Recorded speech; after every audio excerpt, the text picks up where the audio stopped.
ว่าบริชวนเพิ่นไปหาหมออะไรเพิ่นบ่ไปเพิ่นน่ะย่านเข็มเลยตัวบ่เคยซักยาจักเทื่อบ่แบบจากอยู่แต่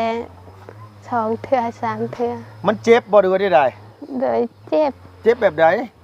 มันบ่เจ็บปานนั้นนะหอนเวลาเพิ่นซักเฮาก็บ่ต้องเบิ่งไงเนาะตัวบ่ก็บ่ได้เบิ่งดอกให้แต่ว่าเจ็บแต่ตอนเพิ่นชักเพิ่นอยากดึงจับไว้ซักจะใช้อยู่ห้องหมอนะอยู่เฮือนอยู่บ้านนะเพิ่นบ่ได้เป็นหมอห้องหมอเพิ่นบ่ได้จับแบบนั้นโอ้ยแฮงยานเท่าเนาะมันบ่เป็นตาย่านปานนั้นได้ล่ะไงย่านบ่เลยย่านบ่ย่านเข็มระหว่างตอดนี่กับอันว่าซักยาตัวใดเจ็บกว่ากันแบบต้องทำไม่ทันตั้งใจมันเจ็บอยู่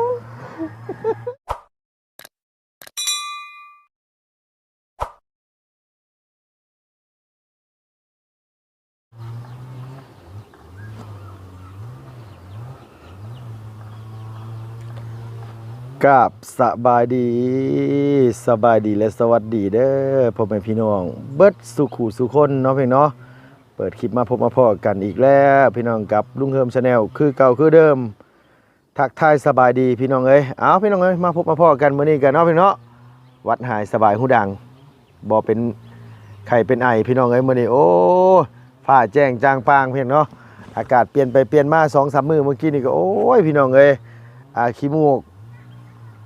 ไหลโอ้ยสแมนเนาะเพิ่นเนาะคือเมนูนี้นี่เพิ่นเว้าคั่นแหละคนเป็นไตแข็งแรงหน้าแดงหุ่นๆว่าซั่นว่าแต่ถึงไอผลบ่ได้พี่น้องเอ้ยลุงงึกครึ้มฟ้าครึ้มฝนซื่อๆก็เป็นวัดคัดจมูกเด้อพี่น้องเอ้ยโอ้มาสร้างเป็นแท้เนาะพี่น้องเนาะแพ้อากาศพี่น้องเอ้ยลุงแพ้อากาศแบบว่าฝนสิตกอีหยังสินะพี่น้องเนาะพี่น้องเอ้ยถือว่าอันนี้ก็แวะเวียนมาบ้านเฮือนซ่านอีหลาพรเพิ่นพี่น้องเอ้ยพอดีว่าได้รับปากน้องไว้แล้วว่าสิซื้อน้ำเฮดบอยกับยาเฮลวิตมาให้น้องเนาะพี่เนาะวันละเม็ดก่อนนอนแต่ว่าเฮลวิตลุงแวะถาม2 ห้างน่ะมันบ่มีพี่น้องเอ้ยบ่รู้ว่าอยู่เมืองพระลานไส้นี่สิมีบ่เนาะพี่เนาะแต่ใดๆก็ตามแต่ได้มาแล้วพี่น้องเอ้ยน้ำเฮดบอยแต่ว่าน้ำสะอาดสิให้น้องมาส่งกินนี่แหละมันบ่ได้ซื้อมางบประมาณก็บ่อยากเว้าให้พี่น้องฟังแต่ว่าสิจกมาให้เบิ่งซะหรอกพี่น้องเนาะยังเหลืออยู่100,000กับ4,000 กีบซื้อยังบ่ได้ละพี่น้องเอ้ยว่าสิพอทีมงานก็ยังสิไข่ดอกพอสิได้ขอยืมในจักรล้านเนาะพี่เนาะโดยเพิ่นสิมาอยู่บุคันได้ยินอันบอกว่าสิยืมเงินมื้อนี้ก็ได้เนาะพี่เนาะพี่น้องเอ้ยพอดีแวะว่าลุงก็ขึ้นมาผู้เดียวโกนโตนเลยพี่น้องเนาะเพราะว่าหมู่บ้านนี่บ่ได้มารถมีปัญหาพี่น้องเอ้ยรถคล้ายๆเบรกมันติดแต่ว่าแก้ไขไล่เป็นที่เรียบร้อยแล้วพี่น้องเนาะอย่างไรก็ต้องกราบขอบคุณขอบคุณขอบมุขขอบใจหลายๆเด้อผู้ใหญ่ใจะดีทางอีพ่ออีแม่ทางต่างประเทศเฮาพี่น้องแฟนคลับ FC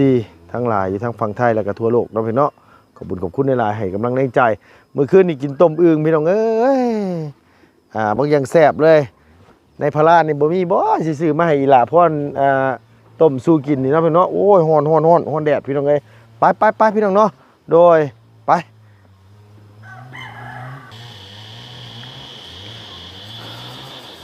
ต่อฝ้าว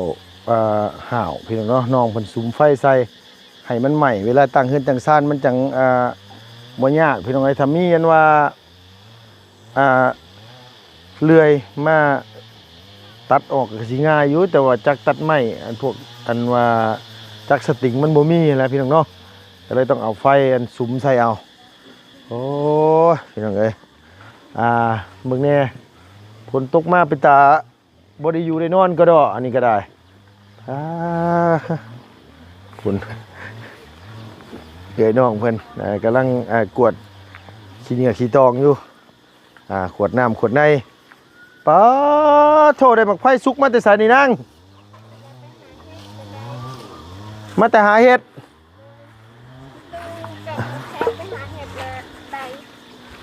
สบายดีเด้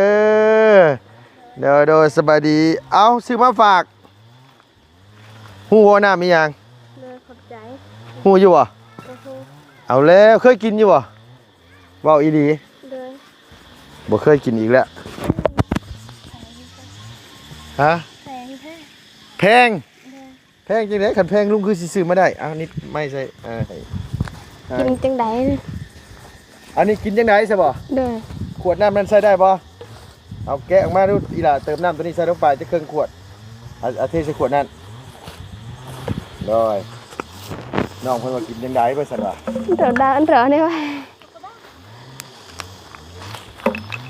จับเอาเทลงไปสำนี้ เอาอีกนิดนึงใส่สัก2 ขวดได้ก็ได้โอเคพอละใส่ขวดนี้เลยใส่ขวดนี้เลยลูกเอาใส่ขวดนี้ก็ได้ได้ละขวดใดก็ได้น้องถามมากินยังไงบ่เคยกินบ่พ่อถามดิลิ โดย อันนี้เป็นน้องเอ้ยเฮโลบอยน้องเป็นน้องกินให้มันมีแห้งน้องเพิ่นมาเพิ่นเมื่อยจะเปิดขวดดูอยากกระเทใช่นี่ตอกใส่ยุก คือหมักบ่เนาะ อ๋อ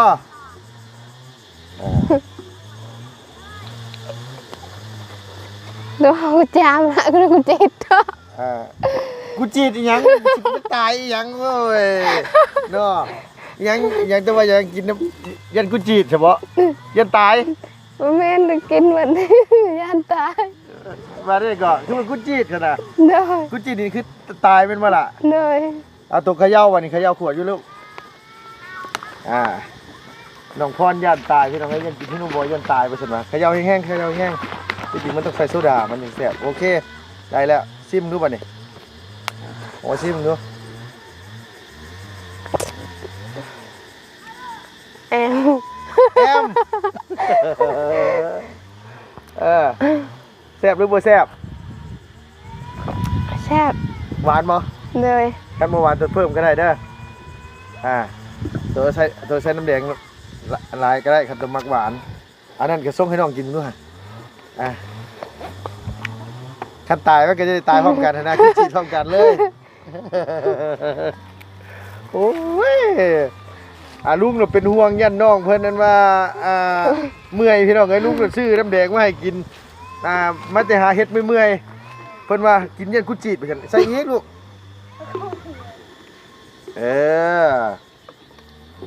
ถ้าใส่หลายมันก็สิหวานพวกมันก็สิบ่แซ่บใส่รสชาติเป็นไปได้รสชาติมันเป็นยังไง หวาน หวาน หอม หอมบ่ เลย หอมพร้อม เลย โอ้อันนี้ถ้าเป็นไปได้มันให้ใส่ซงใส่น้ำสะอาดมันยังแซ่บใส่โซดาก็ได้ โซ ไม่ ดา บ่นะ โซดามันเป็นไง ฮะ โซดามันเป็นแบบใด โซดาเป็นแบบใดโอ้จักสิตอบจังไหนแล้วคำตอบไปอธิบายไปเจ้ากับบุหูจัก เต๊ะ มาไหมล่ะอันนี้ก็ยังกุจีดบ่นี่กะบ่กุจีดหรอกเอาเสียงสิมากุจีด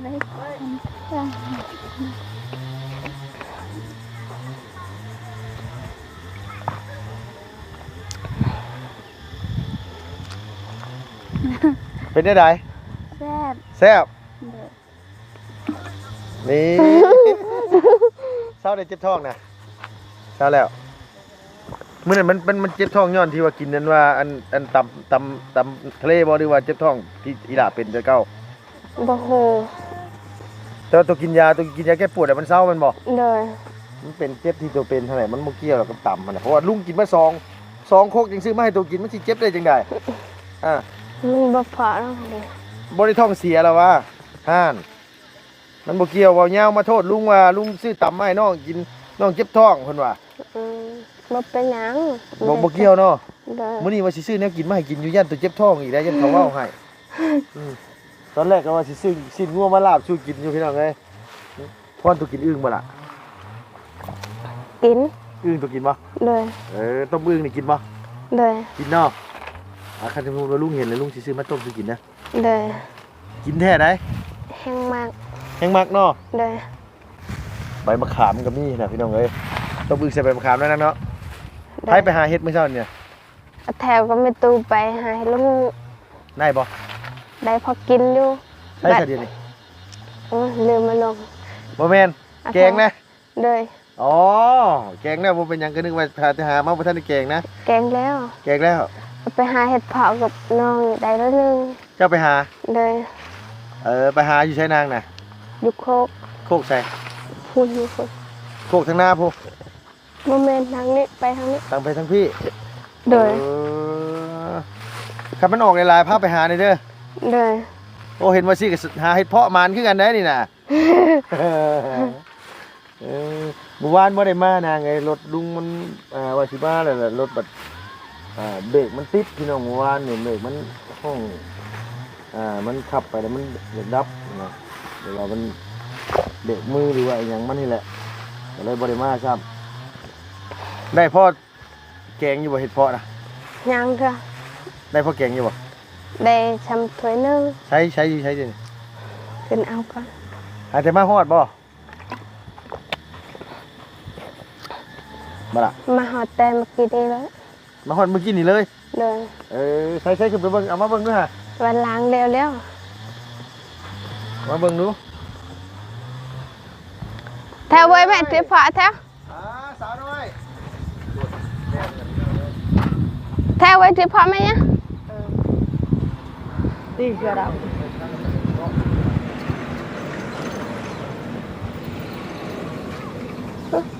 แต่ว่าจีเหลือเลย เป็นแป้นอันนี้แล้วล่ะเนาะ โดย จักแผ่นลูก ทางบอลได้เงินบอลลี่พนา40แผ่น เลย ใส่โอ้หลายเติบเลยพี่น้องเอ้ยนี่นะเห็ดเพาะฝ่ายเป็นบ่ล่ะ เลย แต่ว่าบ่แม่นเห็ดเพาะหนังเนาะ เลย เห็ดเพาะหนังมันบ่ทันได้ออกมันบ่นะ ออกแต่ว่ามันบ่พอมีหลาย มันมีน้อย เลย แบบ โอ้ยแกงใส่ผักติ้วนี่ก็แซ่บอยู่ได้นี่นะจะนำปลาแดกบ้านตัวกินปลาแดกอยู่พ่อน กินเด้อบ่มี ปลาแดกบ่มีบ่ เลย โอ้ยแกงบ่มีปลาแดกมันบ่แซ่บเลยแกงมันได้มันคือสิแซ่บ อันนั้นนะแบรนด์นึงตะโก ได้ยังกินเที่ยงมื้อนี้ได้ยังกินเที่ยงมื้อนี้บักไฟลุงกินได้บ่บักไฟนี่ กินได้ กินได้เนาะ เลยเอาออกให้ลูกกินน่ะ มาให้ลุงกินเลยซั่นว่า เด้อ โดยสรุปแล้วเพิ่นสิตั้งอยู่หม่องใดเฮือนเพิ่นว่า บ้านแหลมไป เอาทางพูนบ่ เลย สุมกำลังสุมไฟใส่อันนี้อยู่ เลย โอ้ยล่ะเนี่ยตักกะยะบ่มีบ่นางอันนั้นน่ะ บ่มี เอามือหยุมมาเลยวู้พี่เล็กลีรอพี่น้องเนาะผู้สาวบ้านนี่สุดยอดเลย ได้เป็นลูกเป็นเมียนี่สบายได้นะบ่ต้องห่วงนะว่าสิเฮ็ดหยังบ่เป็นนั่นน่ะนะใส่หวานบ่หวานอยู่บ่พร หวานพอกิน ฮะ หวานพอกิน หวานพอกิน เลย คือได้หวานพอกินบ่สบบันไดเนาะ เลย แล้วให้เสืองามน่ะอันว่าใส่พอดีอยู่บ่ลูก เจาะนะ มาพี่ เตือนนะ อันนี้มานี่เอาสบายดีป่ะลูกแน่โดยบ่ได้ไปหาเห็ดเพาะบ่ลูกล่ะ có thểไปหาเห็ดก็ บ่ได้ไปหา ไปหาเห็ดละงอก ไปหาเห็ดละโงก เดิน ได้บ่ ในนิดนึง ได้น้อยหนึง เออ คือบ่จงไว้ให้พ่อลุงแน่ ยังอยู่ได้แนว อืมมันบ่แม่นหวานน้อยหนึงแหละนางอันนี้มันหวานเลยแหละนี่ อันนี้มันแซ่บเลยแหละพี่น้องเอ้ยอุ้ยหวานอีหลีโลมไฟไปเอาอยู่ใช้ลูกนี่น่ะบ่แถวเอามื้อนี้คือหาย มา มาดิ รถเลย บ่ ต่าง ไป ต่าง อยู่ป่า ไปเอาอยู่ป่า ต่างต่าง เออโดยคิดฮอดลุงอยู่บ่ลุงบ่ได้มาหลายมื้อคิดฮอดอยู่บ่ นอน คิดฮอดซิมอยู่นี่ เนี่ยนะ เปิดซิมอยู่ ได้เด้อ ตรัง ซิมเบิ่ง งวยนี่ อีนางกันว่าอันพรเพิ่นญาติมันเป็นน้ำมันเบนซินนี่ว่านี่เว้ยอันกินนี่กูจี้ตายเด้อ้วนว่าจะว่าอ้วนขึ้นบ่โดยตุ้ยเอากินอยู่ลูกเอามันเป็นเบนซินหรอกกินนอด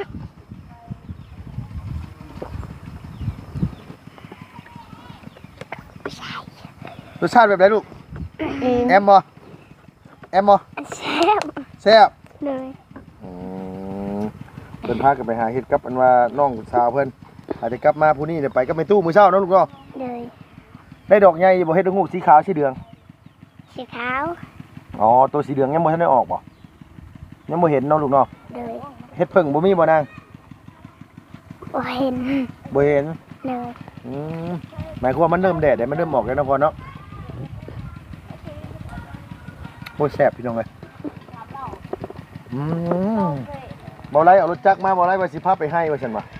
ไกลบ่ล่ะ พอไปได้ขี่รถจักรแต่ว่ายางเอาได้นี่เลยยันว่าให้เป็นซึมลุงไม่เคยยางแล้วทำ แดดแบบนี้นี่ยันลุงมาไว้เนาะ เลย สิจุ๊บไผเฮ็ดหยังแกงเฮ็ดบ่บ่พร ทาเบาเนี้ยมาก่อนจะแกง เอาข่าวเอาเหย้ามาก่อนจังแกง เลย โอ้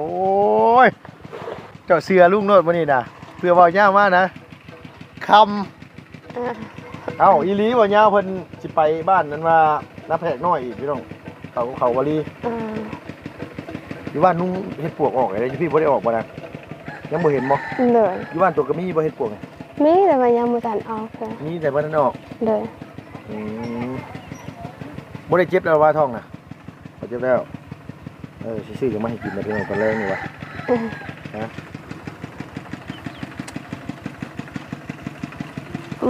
กดในเปง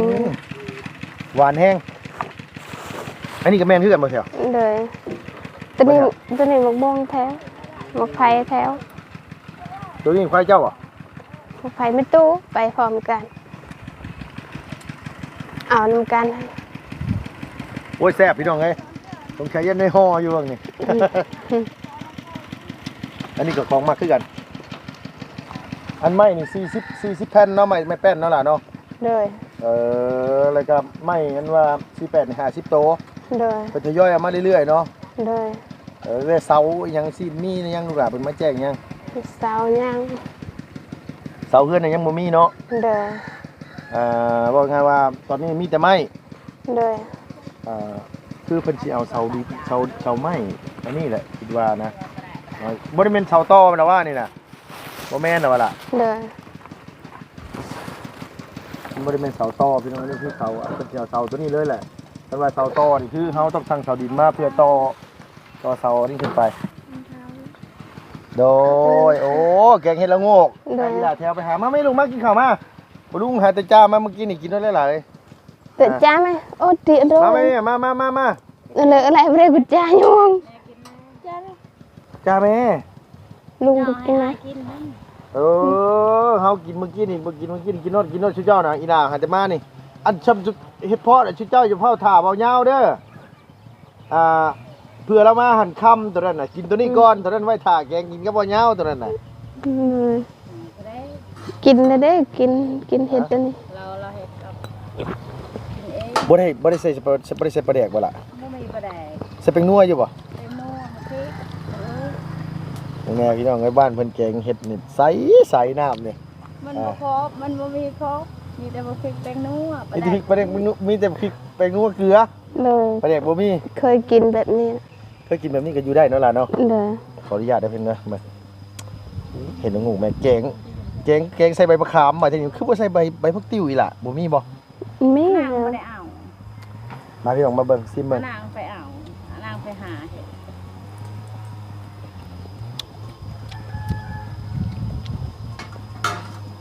ได้อยู่โอเคแซ่บหอม คือมันบ่มีกินปลาแดกกบแล้วมันสิกินเฮ็ดมีแต่กินเฮ็ดละโงกนะพี่น้องนั่งเนาะ เลย นัวรู้สึกว่ามันนัวแหละเอากินได้ไหมน่ะ กินอิ่มแล้ว อันนี้ยกมาให้ลุง เลย อ๋อซิมแล้ว แม่ก็ชิมได้ละมั่ง น่ากุญแจเยอะ เบิ่ง เรา ใส่ละเพื่อพี่น้องอยากเห็นไหมเด้อพี่น้องเด้อกินแกงเห็ดละโงกอันอีหล่าแถวไปหามื้อเช้านี่เสื้องามน่ะใส่ได้อยู่บ่ลูกล่ะพอดีบ่มักอยู่บ่มักเนาะ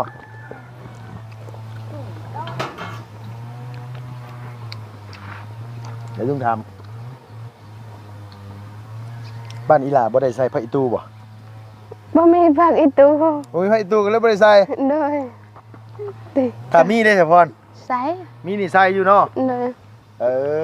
แต่อันนี้มันบ่มีก็เลยบ่ได้ใส่ เลย ก็เลยโมคะ เลย แต่แกงมันมีกระแซ่บพี่น้องโอเคเลยแหละสมมุติว่าลุงกินทำนี่ก็ได้หรอวะ ได้ กินทำนี่ก็ได้เนาะบางเทื่อเพิ่นแต่งผ้าข้าวมาเนี่ยบางเทื่อลุงบ่ได้กินเนี่ยย่ำเพิ่นอยาก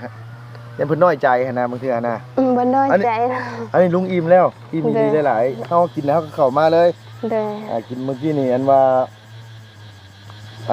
แกงเห็ดปวกพี่น้องเอ้ยแล้วก็แกงเห็ดเพาะอย่างนี้ทอดปลาเนี่ยกับแม่น้องนี่อิ่มแล้วก็เข้ามาพี่เลยในรถมาจากบ้านก็ขึ้นมาพี่เลยยังบ่ทันได้อยากช่วงค่ำๆสิซื้ออีหยังก็ให้เห็ดฮะให้น้องพรกินมื้อแรงนี่พรตัวอย่างอย่างพร อย่างก็ได้ อิหยังก็ได้ โดย หนังเข้มเนาะน้องเนาะพอแรงเนาะ เออ กินได้ว่าหนังเข้มกินได้บ่ กินได้ กินได้หนังเข้มกินได้เนาะลุงว่าสิไปซื้อยามาให้เจ้าแหละไปซื้อยามันสิเป็นด้อยอันยาเฮบูบิดพี่น้องเอ้ยเฮบูบิดนี่คือยามันแบบว่าเฮากินเนี่ยมันบำรุงเลือดเฮาให้มันเลือดเพิ่มขึ้นนั่นแหละว่าง่ายก็คือให้คันเลือดเฮาจางหรือว่าเลือดเฮาน้อยก็ให้กินแล้วมันให้มันเพิ่มขึ้นแต่ว่าลุงไปทานไป2หม่องมันบ่มีเมืองลาวนี่มีแต่อยู่สวรรค์หมู่บ่ได้ซื้อมาซะมื้อสวรรค์หมู่วานลุงไปสวรรค์กับพอดีว่ามัน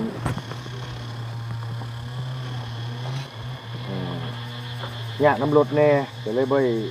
ถามเรื่องยาให้น้องเลยเอ้าเรื่องเป็นเรื่องเป็นงานบัดนี้เพิ่นแจ้งหยังในนี้ล่ะเพิ่นมีหยังในแล้วที่ว่าสิเฮ็ดเรือนให้ซ่านเนี่ยมีหยังในแล้วเพิ่นบอกมา มีเท่านี้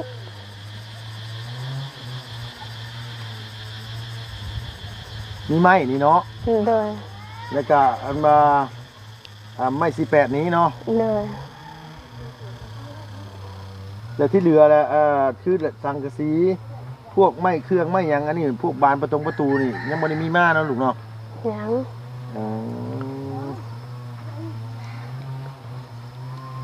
ก็ง่ายๆว่าคันไผอยากสดซอยน้องเนี่ย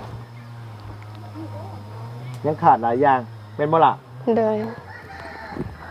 คือแรกตอนนี้ยังมีแค่ไม้แป้นพี่น้องไอ้40แผ่นแล้วก็ไม้18 50โตพวกไม้เครื่องเฮือนนี่ยังบ่ทันได้มีเลย แต่ว่าเสานี่เสาเฮือนน้องนี่มีแล้วเสานี่มันเป็นเสาไม้หยังลูกล่ะ บ่ฮู้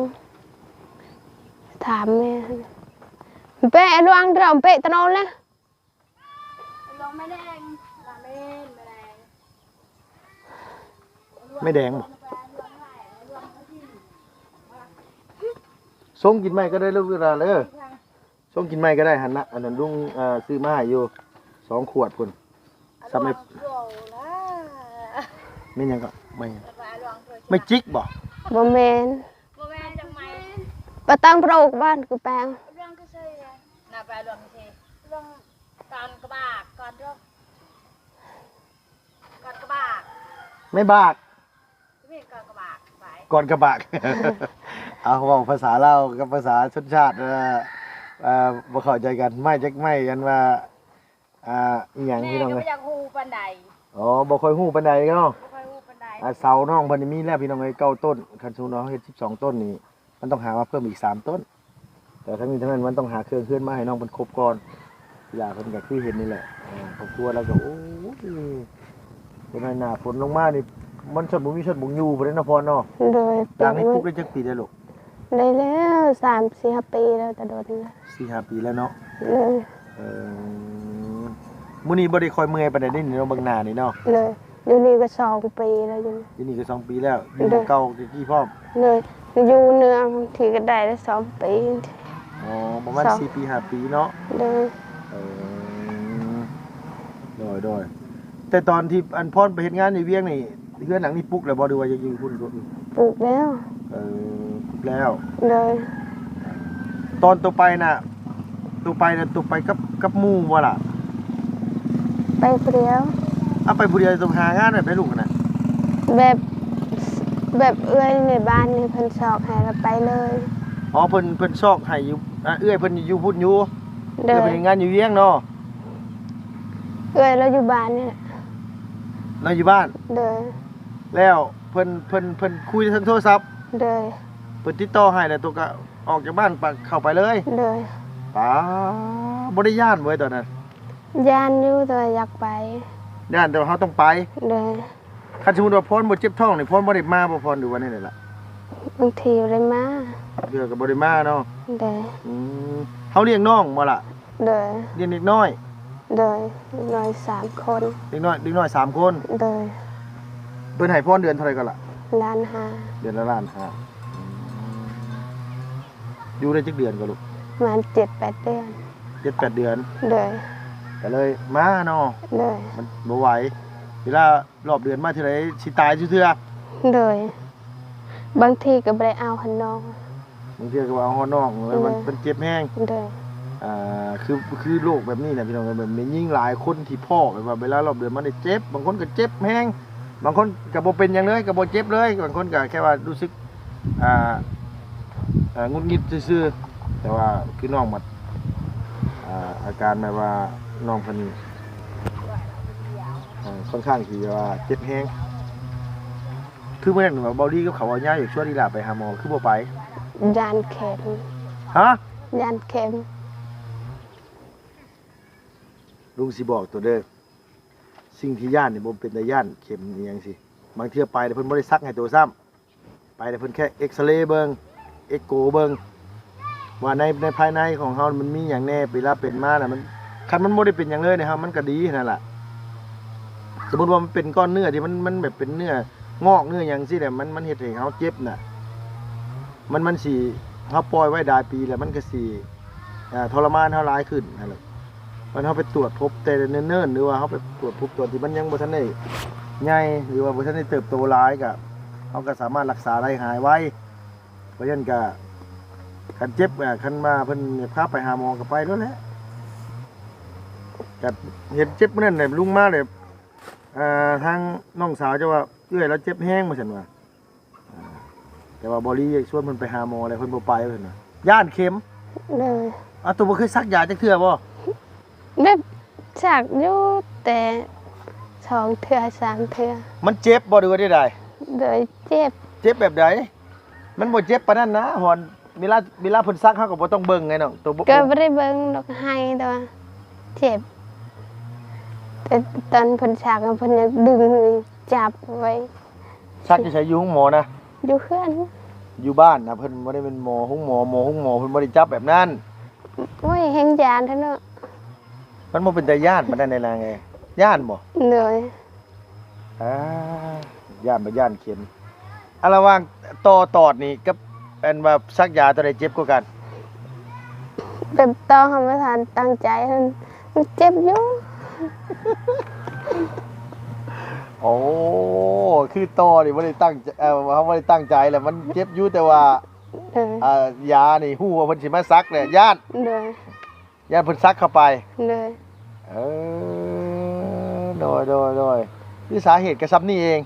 คือย่าน เลย ความรู้สึกมันยันเจ็บ เลย บ่ได้มีหยังหลายเลยคือทำไง คันเจ็บก็ไปหาหมอด้วยนะนางไงบัดนี้อย่าไปต้องปล่อยไว้อยู่แบบนั้นนะอยู่แบบนั้นเดี๋ยวมันทรมานเฮาเองนี่แหละมันพอดีเฮ็ดให้เฮาบ่ม่วนในร่างกายเฮานี่แหละ แต่ว่ากินยาทางเบาตูนซื้อให้ก็ไข้แน่เลย ก็ดีขึ้น โดยได้เจ็บยังแบบอยู่แต่ละมือยังเจ็บอยู่ค่อย คือว่าง่ายๆว่าคือว่าบ่ตูนมันซื้อยาแก้ปวดมาให้ทำไมเวลาเพิ่นกินแล้วก็บ่ได้เจ็บนะนางเนาะ ๆเลย บ่ได้นี่เนาะ เลย ก็คือว่าคล้ายๆขึ้นพอนอนหลับเนาะ เลย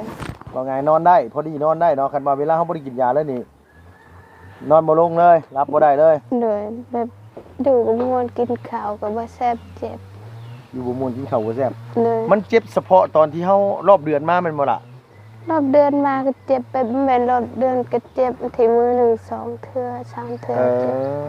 นั่นแหละลุงว่าต้องไปหาหมอได้เฮ้ยบ่ไปบ่ได้เด้มันบางเทื่อมันอาจสิเกี่ยวเฮาบ่แข็งแรงหรือว่าเฮาสภาพเฮาที่ว่าเฮาเจ็บเป็นจังซี่เนี่ยยันเฮามีโรคมีภัยบ่จักตัวก็ต้องไปบ่แม่นว่าเจ้าสิย่านหลายตายซ้ำได้เพิ่นว่า เอามีแต่ว่าอันเฮ็ดน่ะเก่งอันไว้ท่าเก่งอันท่าบ่ยาวเนาะ เลย คันบ่ยาวบ่มาถ้าลุงกลับเข้ามาอีกรอบนึงนี่ ลุงซื้อปลาแดกเข้ามาลุงแกงเด้ เด้อ เออมากินเนาะต้มอึ่งเนาะกินได้เนาะ เด้อกินได้ ต้มอึ่งกินได้ว่าซั่นว่า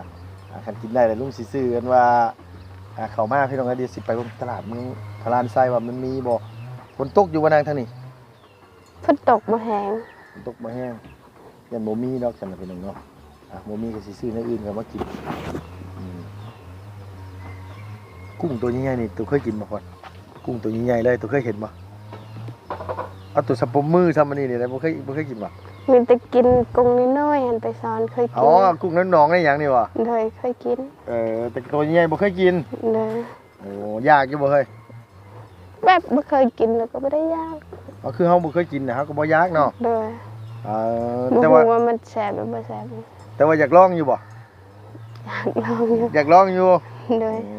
มเอาพี่น้องเอ้ยกันว่านี่สิซื้อเข้ามาตอนน้องเพิ่นจะครึ่งโลพี่น้องเอ้ยเพิ่นสิให้เพิ่นญาติกัน โอเคเอาล่ะเอาสวัสดีเด้อนังเด้อ เด้อสบาย เดี๋ยว ดี เก็บไปเด้อเด้อล่ะเด้อ เด้อ คันว่าเจ้านี่ก็เจ้าก็ส่งกิน เด้อ เวลาเขากลับมาแต่ให้แต่สวนเขาก็ส่งกินกันว่าอยากให้มัน อันนี้ก็ตัวก็ต้มน้ำไว้ต้มน้ำสิกาให้มันอุ่นให้มันอุ่นแล้วก็ให้มันร้อนแล้วตัวป้าไว้ให้มันเย็นอ เด้ อก อ มาเลยตัวจังอันนี้เอาน้ำซุกเอามันจังดีนั่นแหละน้ำดิบมันสิบ่ค่อยโอเคปานใดต้มน้ำซุกเอาได้อลูกเด้อ เด้อ มีว่ากาน้ำร้อนน่ะ บ่มีแต่หม้อหนึงข้าวมันมี หม้อหนึงต้มใส่หม้อหนึงข้าวหั่น เด้อ เอาอันมานี่สิอันมานี่แหละพี่น้องเพราะว่า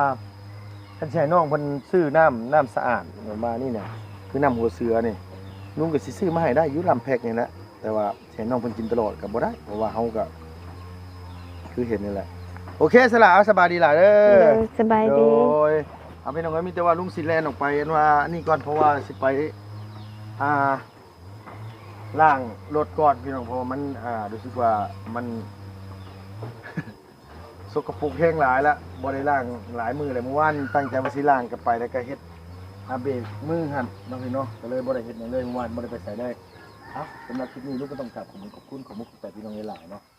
ก็อยู่ดีมีแห้งนะเพิ่นอยู่จนลำไปรวยสุขภาพแข็งแรงอายุมันขวัญยืนความสุขจะได้ความไข่ยามีนะพี่น้องปรารถนาสิ่งใดก็ขอให้สมความมุ่งมั่นปรารถนาทุกๆประการเฮ็ดหยังเฮ็ดธุรกิจค้าขายง่ายมือหยังก็ขอให้ร่ำให้รวยขอให้ประสบความสำเร็จทุกสิ่งอย่าง FC ผู้ใหญ่ใจะดีเบิดสุขุสุขคนทักทายสบายดีเด้อเพียงเด้อไปแล้วบ๊ายบายเพียงเนาะโดย